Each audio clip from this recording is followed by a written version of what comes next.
Lego is everywhere. As a little kid, nearly everyone I knew owned some form of Lego, whether it was a city set or a Ninjago set. But most of my friends didn't have a whole lot of Lego. It was just too expensive.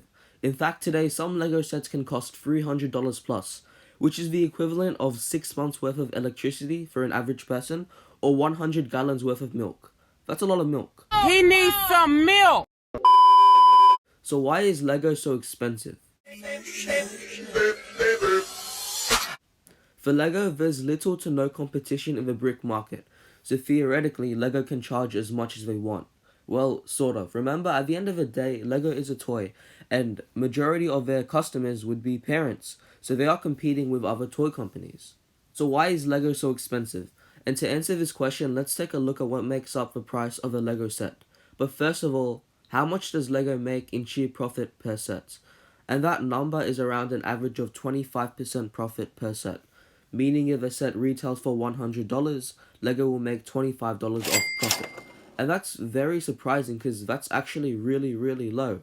To put that into perspective, McDonald's makes around 60% profit for each menu item. That's more than double. So if Lego ain't making a ridiculous amount of profit, what makes up the other 75%? The cost to manufacture bricks, the cost to license, design, instructions, and packaging. But first of all, how much does the cost of plastic actually cost? After a lot of research, the closest thing I found was this Reddit post, which claims that the plastic Lego uses for its bricks cost $4.2 per kilogram. But is this even true? Well, kinda, yeah, because Lego does say on the website that it uses ABS plastic, and ABS plastic costs about this much. So let's test this out. This is the Lego City pizza truck. These are all the bricks included within the set, and let's weigh this out. Alright guys, so here in front of me is just a standard kitchen scale and the Lego City pizza truck. I think the pizza truck is a pretty good example because it does have a good combination between small and large parts. So you're going to get a good idea of how much it actually weighs. So first of all, let's just turn this on.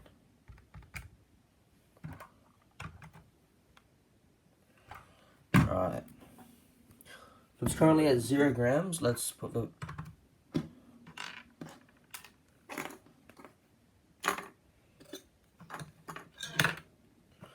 Alright, so that comes out to 206 grams for this entire Lego City pizza truck. So this set retails for $20, comes with 249 parts, and it comes to around 8 cents per part. And we measured it out and it comes with 206 grams worth of Lego. So we know 1 kilogram of Lego costs $4.20, so 1 gram will cost $0.0042. So if we do the math, that comes to around 86 cents. So for 206 grams of Lego, that'll cost 86 cents worth of plastic. So for a $20 set, the cost of Lego is under $1, and that is with a very good price per part ratio. Well, I know what you're thinking, brick business, you probably did the calculation wrong. There's no way that a $20 set will cost 86 cents just for the plastic. Well, if you guys don't believe me, redo the calculation and you will get 86 cents. I know you're probably thinking I did it wrong and it's probably $8.6, but no, it is 86 cents. And here, fine, I'll redo it for you guys. 1 kilogram costs $4.2. To find 1 gram, we divide 4.2 by 1,000, and that gives us 0.0042. And because that's 1 gram and we want to know what 206 grams cost, we multiply 0.0042 by 206, and that gives us 86 cents. So it is very surprising that while Lego only makes 25% profit per set, the cost of plastic in a really good price per part ratio set is under 5%.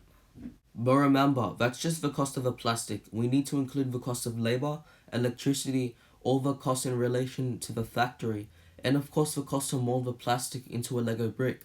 And since Lego comes into many small parts into different colors, and the mold is very specific, the cost to manufacture is actually a lot higher than you might imagine. I estimate the cost of Lego is around 10 to 15% of the cost of an average Lego set. Now let's talk about research and development. Lego frequently comes out with these new sets. They have many different lines: City, Friends, Star Wars, Nexo Knights, Ninjago, Creator, the list goes on. Having to frequently come out with different unique sets that have to fit certain criteria, which I will talk about in a future video, the cost of research and development certainly takes a toll to pricing a LEGO set. If you don't know this already, LEGO sets have to be designed by someone, and because LEGO produces hundreds of different new sets every year, and some that are super large and extremely detailed, the cost of research and development is much higher than expected. Another thing to keep in mind is with special sets like the Toy Story sets and the Star Wars sets, LEGO is legally obligated to pay a license to these film blockbusters, which means that's just another cost in making these types of sets. But the thing is, LEGO just can't price a Star Wars set much higher than, say, a City set. They need to keep their pricing somewhat consistent.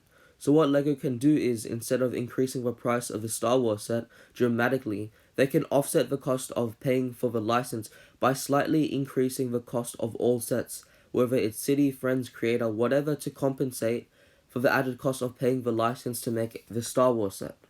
Okay, let's talk about packaging. LEGO normally comes in big boxes. In fact, there's actually more air in the box than needed. What I'm trying to say is they are unnecessarily large. If you've ever seen the LEGO Creator roller coaster box, it's massive, like the size of a TV box. Anyways, the content in the box won't take up more than 80% of the space in the box. That actually increases the price of shipping quite dramatically. If you've ever bought a substitute LEGO brand like Goody or Slooman, they are shipped in a tightly wrapped package, not wasting any space to save money. So why does LEGO do this? Simply to look better in stores? A bigger box doesn't mean there's always more stuff inside.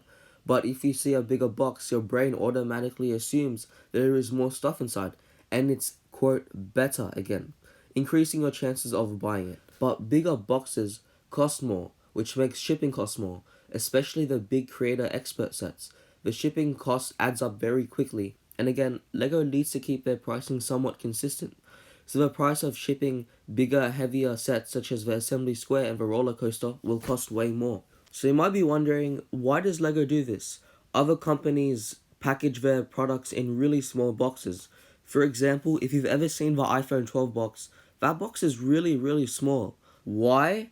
Well, if you ever walk into an Apple store, you're not going to see the iPhone 12 box. You're going to see the physical phone on display. But if you walk into a LEGO store, you're going to see LEGO boxes. And again, to look better in stores. So when it comes down to why LEGO is so expensive, you have to remember that there are many more costs involved in making a LEGO set than just manufacturing plastic. All these things add up in cost, but that's what gives us that premium experience we come to expect from LEGO. Thank you so much for watching. What should I cover for my next brick theory? Let me know in the comment section below. Make sure to subscribe, it's free, and you'll have unlimited access to all my content. I'll see you in the next video.